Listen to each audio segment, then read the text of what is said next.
Hello Aries, welcome po sa inyong reading. This is for August the 22nd to 25th.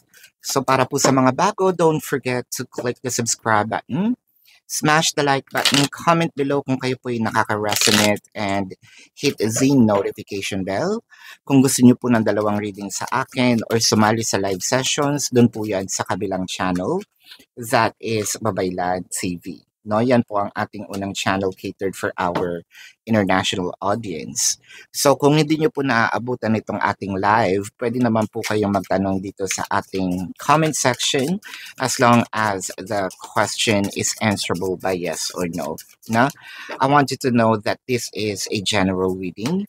You may resonate with the entire reading, or you may resonate with some bits and pieces of the reading.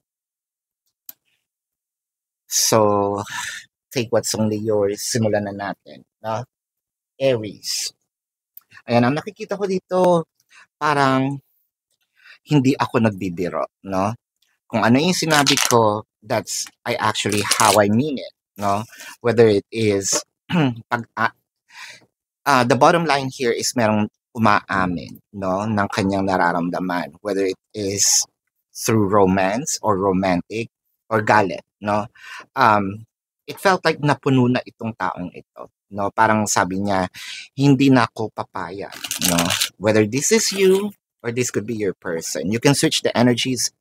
By the way, what I am reading in here is the dynamic, right? Pwedeng ikaw binabasahan ko, pwedeng yung person mo, or it may be a mixture of both. Alright, so ang sabi mo dito, masyado ko nang napabayaan ang aking sarili. Masyado na kitang binigyan ng maraming chance, no? And I think that this is for me to take care of myself. Nako, kung si Aries ito, medyo manginig na tayo kasi napaka-pasensyoso, no? Well, actually, not lahat. More of Aries is hindi. Pero kasi pag na-in love ito, kung romance ito, no? Um, mag-stick naman siya. Pero pag sinabi niya ayaw niya na, no? So wala pa naman lahat ng cards. Ito lang yung simbulat, no? Sambulat ng nararamdaman, no, si Aries. Parang sabi niya, enough is enough and I wanted to start something new. Whether start this connection into another level of commitment, or gusto kong baguhin yung pace, or I just want to live alone, no? Let's see. With the 10 of Pentacles, so I feel like masyado kasing naging gullible, no? Itong si Aries, which is hindi naman niya talaga usually ginagawa, no? Arises are those people who parang meron akong strong, no, belief, and you cannot dictate me, no? You cannot tell me what to do. However, siguro ganun niya nga kamahal, no? People changed and probably pinagbigyan, no? Siguro nga na-fall in love masyado, no? Since all of you are here looking for uh, or watching because of romance. So parang sinabi niya dito ni Aries na, sige, bibigyan kita ng chance na I'll be your servant, no? Parang ganyan. But with the Three of Pentacles, sabi niya dito, parang hindi yata niya naiisip, or baka iniisip niya na hindi naman ako nag-iisip. Ayan, no? Um, Itong mga ginagawa niya is parang balakid na sa akin, no? I am also seeing in here, Aries, na parang lately mabigat na itong mga takbo, no, ng mga nangyayari.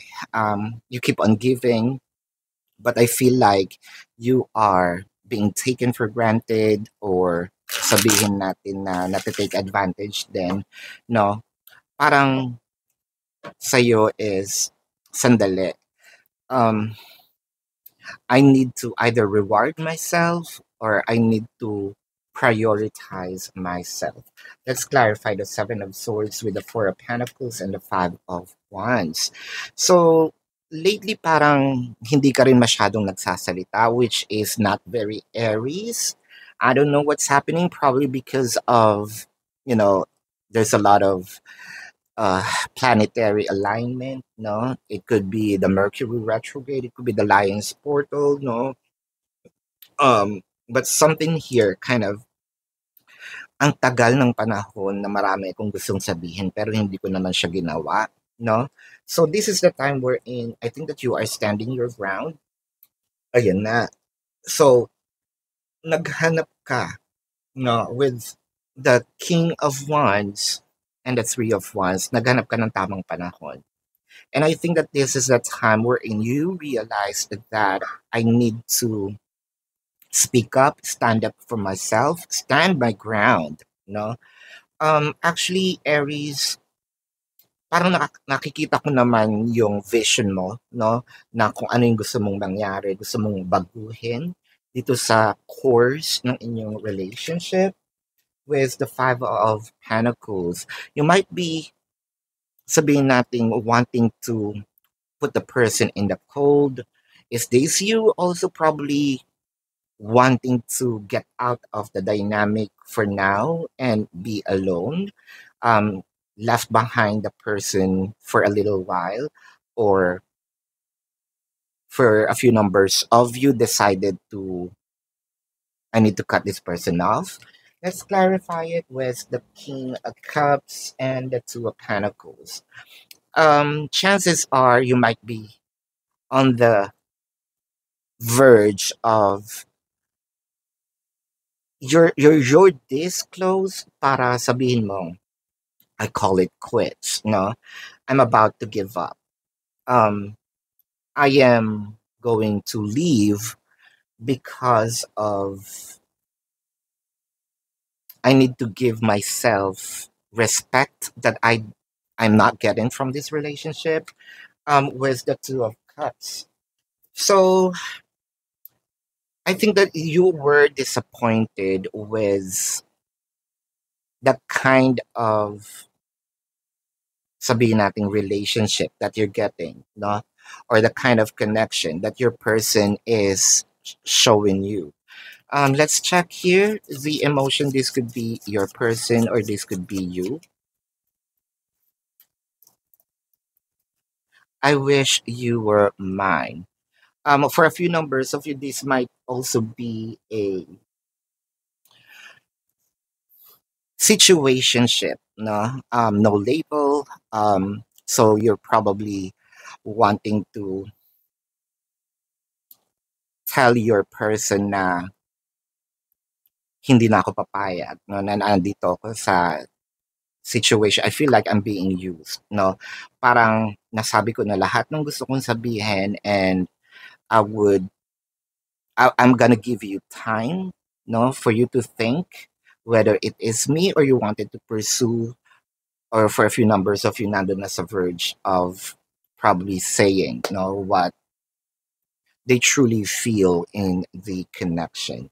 So this is your reading. Let's check the zodiac sign of your person. So I am seeing Taurus, Virgo, Leo, Capricorn, Sagittarius, uh, Pisces, Cancer.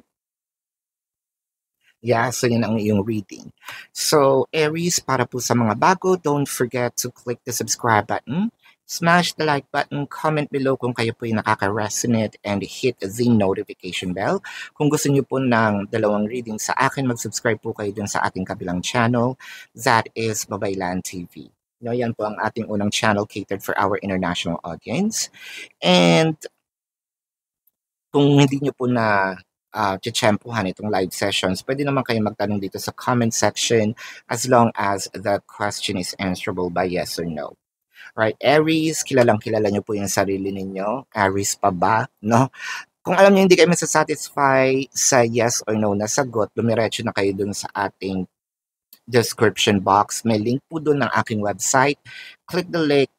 You're gonna be routed to my website. Unang-unang bubungad po sa inyo yung question form. So, hindi lang siya kasi kasya sa screen, ibaba niyo po, i-hover niyo pababa, makikita niyo po dun yung mga QR codes with designated amount, how much per question. You can also see the name, the number, for your reference. And I also created a 4 questions plus 1 discounted na may libre pa. So take advantage of it. If you want to book a private reading, nandun din po siya sa ating description box. No? Kung gusto niyo po akong i-follow sa iba-ibang social media account, which is hindi ko po masyadong pinopost din dito sa sa YouTube. Yung iba po nasa Facebook, yung iba po nasa TikTok. Doon sa description box, doon sa link, meron po doon mga icons ng social medias. You can click the icon, i-route na kayo agad sa social media na gusto nyo pong i-follow. Ayan. Tuloy pa rin po ang ating manhunt. So, kung gusto nyo pong manalo ng private reading or personal reading, pwede nyo pong i-report yung mga fake accounts na nasa description box. And then take a screenshot of it, send it to the designated email. Doon po ako bubunot ng winner for a private reading.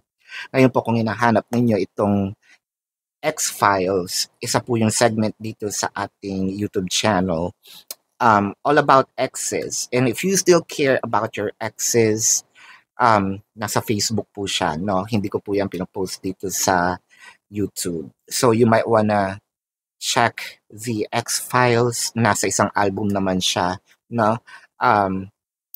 And I'm posting it, regularly. So see you there. Thank you so much. Love and light. Namaste. See you po sa susunod na reading. Goodbye, Aries.